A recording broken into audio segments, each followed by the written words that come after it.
Jade Rencontre, c'est tous les jours à 13h et 19h.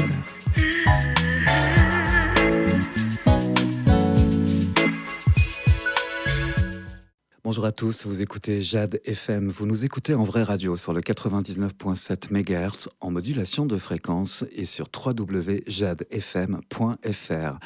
Deux invités en plateau aujourd'hui. J'ai le plaisir d'y retrouver Nadine Arnaud-Drouel. Bonjour Nadine. Bonjour Jim.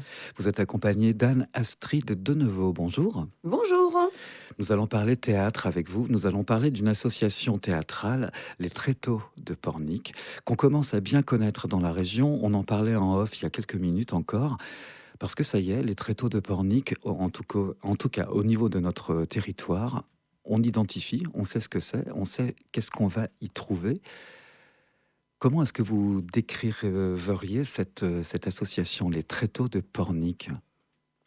Alors, les Tréteaux de Pornic, c'est une association qui a été créée juste au moment du Covid, mais nous, on oublie cette période qui était un peu une période noire, parce qu'elle est très heureuse pour les Tréteaux de Pornic. Donc, c'était en 2020.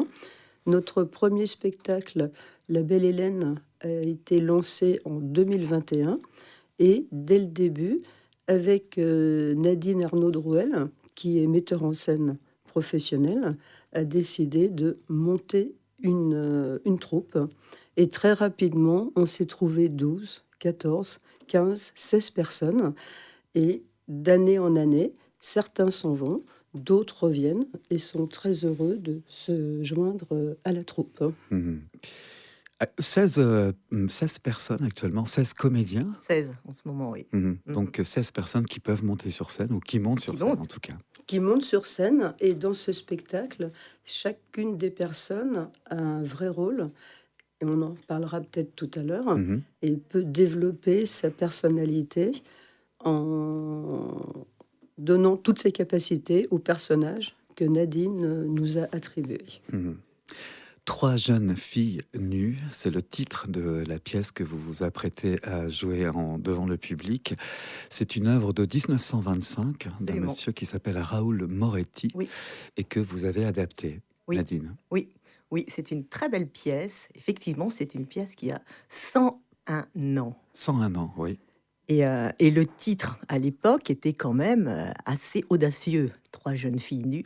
Et alors, ce qui est très, très drôle, c'est quand on parle de ces 3 jeunes filles nues, il y a tous les messieurs qui disent « Ah oui, super, on va y aller ». Et il y a toutes les mamans qui disent « On va peut-être freiner tout ça ». Donc, non, c'est très, très drôle parce qu'en fait, à l'époque, en 1921, il fallait marier les filles. Il fallait marier les filles, il fallait qu'elles trouvent un bon mari. Donc, l'histoire est complètement basée là-dessus, et la remettre au goût du jour actuellement, c'est vraiment très drôle, quoi. Oui. Alors, cette émission est enregistrée, nous sommes le 5 février. Il y a 2 dates, mais qui sont complètes déjà. Oui, le 7 et le 8 février sont complets. Par contre, il reste encore de la place les 13, 14, 15 février au Saint-Gilles. Et ensuite, il y aura d'autres dates à Saint-Père, à Chauvet et à Préfaille. 3 jeunes filles nues. Alors, on ne verra pas de jeunes filles nues sur scène. Non. C'est peut-être bien de le préciser. Ah oui, c'est important. Oui, non. Quelle est la trame, l'histoire, le résumé, le pitch? Le pitch, c'est une vieille dame qui s'appelle Madame Ducrot, qui est en charge de l'éducation de ses 4 nièces. Une qui s'appelle Lotte, qui est un peu plus sérieuse que les autres, et les 3 autres qui s'appellent Lily, Lulu et Lilette, qui sont un peu plus frivoles. Et donc, elle a donné l'éducation de ces 3 jeunes filles à Égésipe, qui, lui, est un ancien séminariste. Donc, elle pense que ses enfants vont toutes les semaines au cours de l'école Berlitz pour apprendre l'anglais, puis les bonnes manières, les bonnes éducations de cette époque. Or, Égésipe est en fait le régisseur général du théâtre qui s'appelle les Folies Bocagères. Et en fait, au lieu de les emmener en cours, il les emmène faire du théâtre. Et il leur dit, si vous vous montrez nus, vous allez trouver des maris. Parce qu'en fait, le but du jeu, même aller à l'école Berlitz, c'était trouver des maris. Mais là, c'est trouver des maris par le jeu, par le théâtre. Donc en fait, c'est ça. Et quand Madame Ducrot va découvrir la supercherie, je vous laisse imaginer la suite. Ce premier rôle, enfin, je ne sais pas si c'est le premier, si on dit premier rôle d'Égésipe, il Oui, est tenu oui, par oui, Marc Poré, absolument. qu'on Et salue. qu'on salue. Bonjour Marc. Et oui, c'est lui parce qu'il est Hégésippe. C'est un personnage fragile, un personnage fin, délicat, drôle, et bah, c'est tout Marc. Ça lui C'est ressemble en tout cas. c'est vraiment Marc. Mhm. C'est une voix qu'on connaît bien sur Jade FM parce qu'il anime régulièrement des chroniques cinéma pour Oui, le cinéma oui. Saint-Joseph. Et je crois qu'il est un petit peu souffrant ces temps-ci. On le salue très chaleureusement, Marc. Anne Astrid, vous êtes comédienne dans Oui. cette pièce. Petite question, si à brûle pour point, je vous demande une réplique de votre personnage, la première qui vous passe à l'esprit, ce serait laquelle? Vous allez monter sur scène. Vous allez avoir un succès fabuleux. Lâchez-vous. Vous savez, j'ai du flair. Alors, allez-y. Laissez-vous porter par le spectacle. Et vous tous qui êtes devant moi, applaudissez-les, encouragez-les. Ah, c'est fou parce que vous n'avez même pas eu une petite seconde d'hésitation. Et on n'avait pas du tout préparé la question. Ça vous est venu très, très naturellement, cette réplique. Alors là, j'ai aucun mérite. Pourquoi? Parce que c'est un spectacle que nous répétons depuis mi-avril. Nous répétons un mercredi quasiment toutes les semaines. On a relâche le temps des vacances. Et puis, comme notre première a eu lieu mi-janvier, nous avons eu des répétitions très intenses. Et j'ai presque envie de dire que quand je m'endors, je ne suis plus Anne Astrid. Je suis la directrice du théâtre, qui est mon rôle. Mhm. Euh, c'est typique aux auteurs qui écrivent des romans, notamment, de créer des personnages. Et puis, lorsque le livre est fini, on a beaucoup de mal à laisser les personnages, en fait, continuer à vivre, mais dans des pages. Est-ce que, de la même manière, lorsqu'on est comédienne ou metteuse en scène, on a un petit peu de mal à laisser un spectacle ou un personnage qu'on a interprété derrière soi? Alors, la question, ce sera peut-être plus Nadine, parce qu'il va y répondre, parce qu'elle est impliquée de façon encore différente. Moi, je vais pas du tout me comparer à une comédienne. Je fais ça en amateur. Ça reste un immense plaisir. C'est oui, un hobby peut-être dans lequel je vais donner beaucoup de temps, mais ça n'est pas ma vie. J'ai beaucoup de choses à côté. Donc c'est plus Nadine qui est impliquée, donc je vais peut-être lui passer la parole. Alors, prendre un personnage, c'est toujours une grande aventure. Euh, Quand on nous donne un personnage, on le nourrit avec ce que nous sommes, avec notre cœur, avec ce qu'on a vécu, avec ce qu'on a vécu avant, ou tout ce qui fait la personne que nous sommes, on nourrit le personnage avec. Et ça, c'est grandiose. Et effectivement, moi, je me suis souvent vue avec des personnages que j'adore parce que moi, j'étais fantaisiste opérette, je le suis toujours. C'est que je n'ai que des rôles de composition de comique.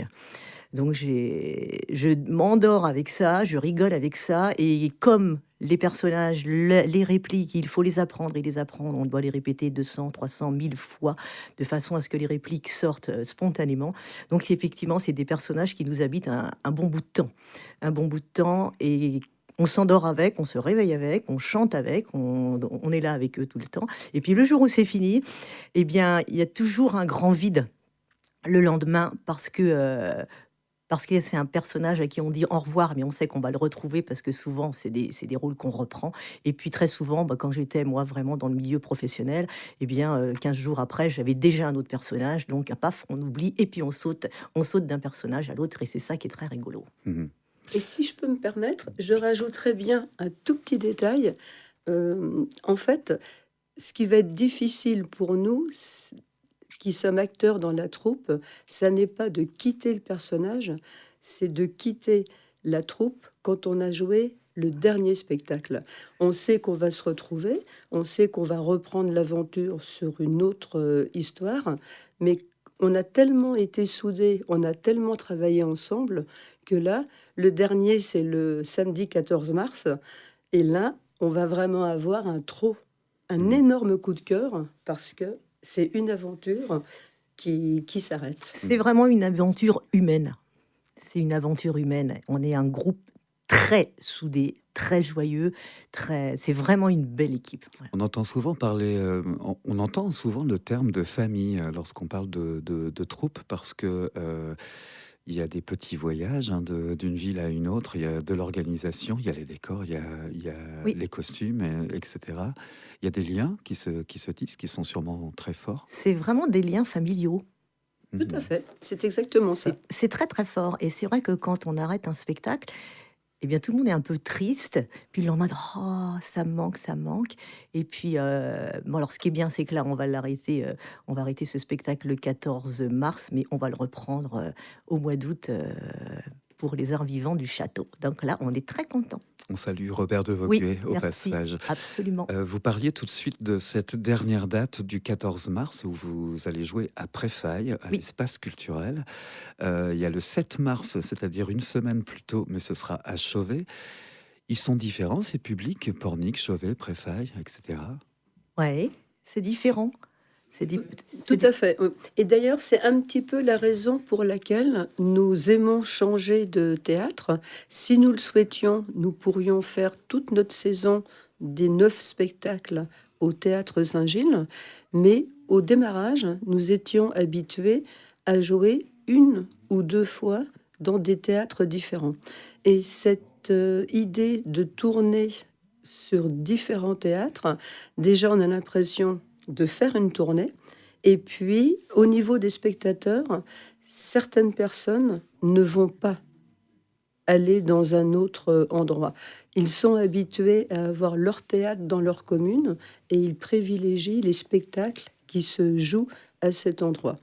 Par contre, le fait de changer, pour nous, c'est un enjeu important parce que le spectacle est le même, mais on change un peu nos habitudes parce que les scènes, les entrées, les sorties ne sont pas les mêmes et ça donne un peu plus de travail à Nadine au moment de la générale où elle va remettre un certain nombre de choses en place en fonction de la configuration.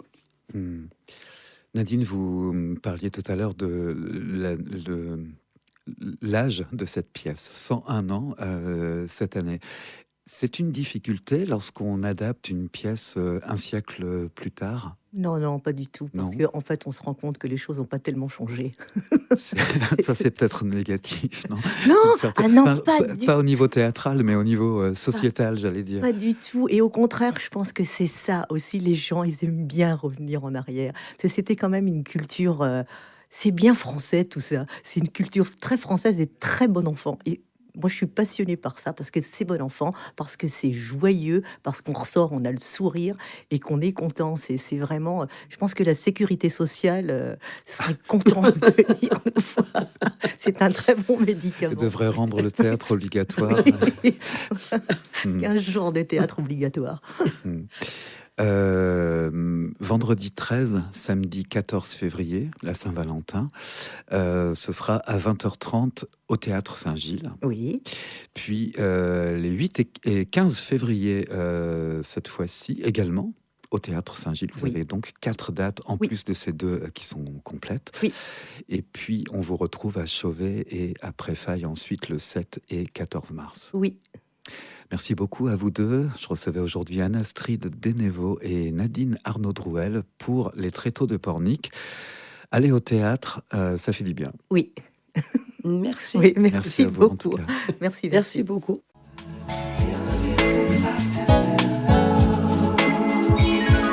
Jade Rencontre, c'est tous les jours à 13h et 19h.